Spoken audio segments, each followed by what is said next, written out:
तो एक मीडिया को दिए इंटरव्यू में कैलाश विजयवर्गीय ने कहा कि आकाश ने जेपी नड्डा को बता दिया है कि वो इंदौर क्रमांक 30 से चुनाव नहीं लड़ना चाहते। वो पार्टी के एक परिवार के सिद्धांत के फॉर्मूले पर कायम है। इतना ही नहीं, कैलाश विजयवर्गीय ने ये भी कहा कि मैं इंदौर क्रमांक 1 में रहूं या ना रहूं, क्षेत्र की जनता मुझे जीतना देखना चाहती है। एक के बाद एक जब से दूसरी प्रत्याशियों की सूची जारी हुई है, कैलाश विजयवर्गीय के बयान सामने आ रहे हैं। पहले बेटे को लेकर उनका दर्द झलक उठा और तो इंदौर 3 से चुनाव नहीं लड़ना चाहते। वो पार्टी के परिवार के सिद्धांत के फॉर्मूले पर कायम है। इतना ही नहीं, कैलाश विजयवर्गीय ने ये भी कहा कि मैं इंदौर क्रमांक 1 में रहूं या ना रहूं, क्षेत्र की जनता मुझे जीतना देखना चाहती है।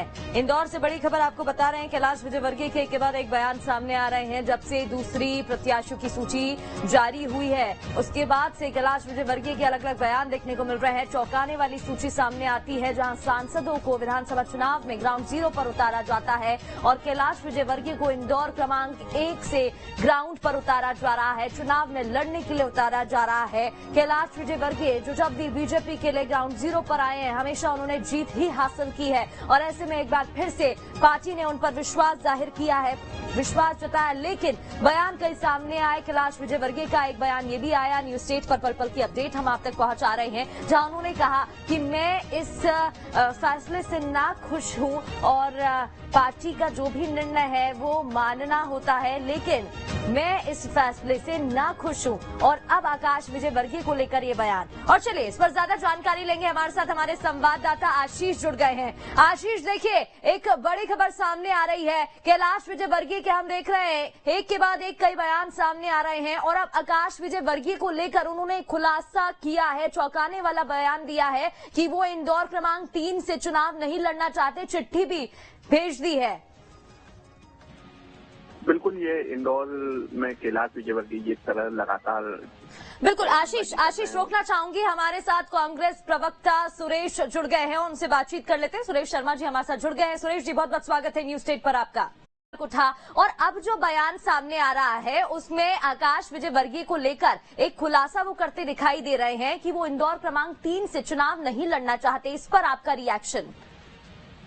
देखिए, भारतीय जनता पार्टी की हताशा और निराशा एक ही बात से स्पष्ट होती है कि 3 केंद्रीय मंत्री और 7 सांसदों को विधानसभा का टिकट देना, मैं समझता हूँ विधानसभा में जो नेतृत्व कर रहे हैं, जो कार्यकर्ता काम कर रहे हैं, जो टिकट की आकांक्षा लिए बैठे हुए हैं, उसी के उद्देश्य से काम कर रहे हैं, उनकी भावनाओं पर, उनके मंसूबों पर कुठारा खाते हैं।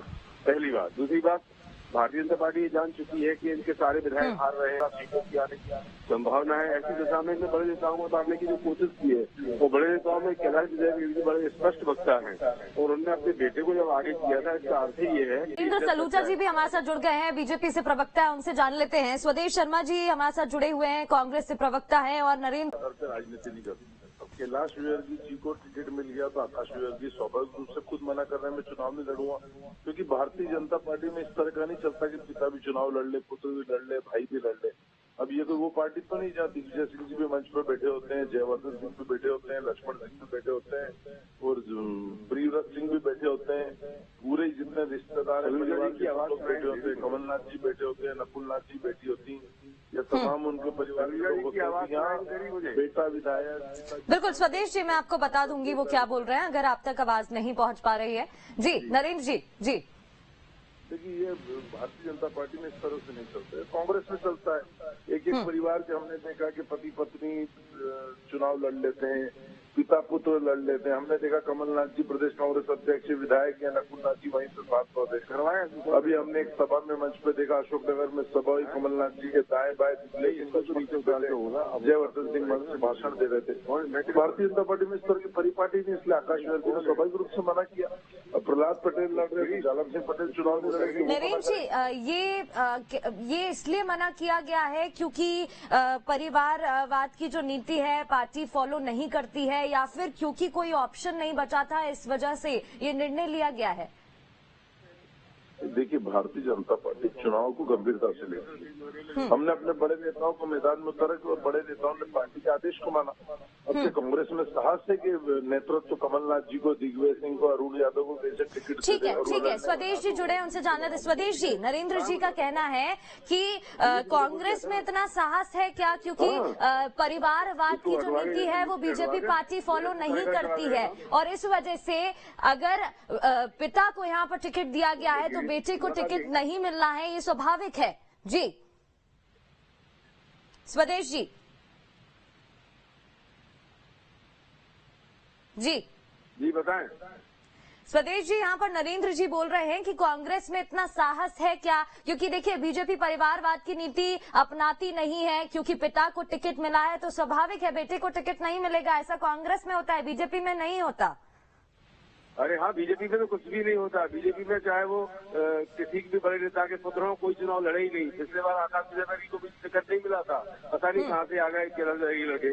ये वंशवाद के खिलाफ रहे, लेकिन ये हम ये मानते हैं जमीन पर काम करता है, वो किसी का बेटा हो, भतीजा हो, भाई हो, कुछ भी हो, जमीन पर काम करता है और जनता उसको समर्थन देती है, तो उसको पार्टियों को ध्यान देना चाहिए। कांग्रेस हमेशा ध्यान रखती है।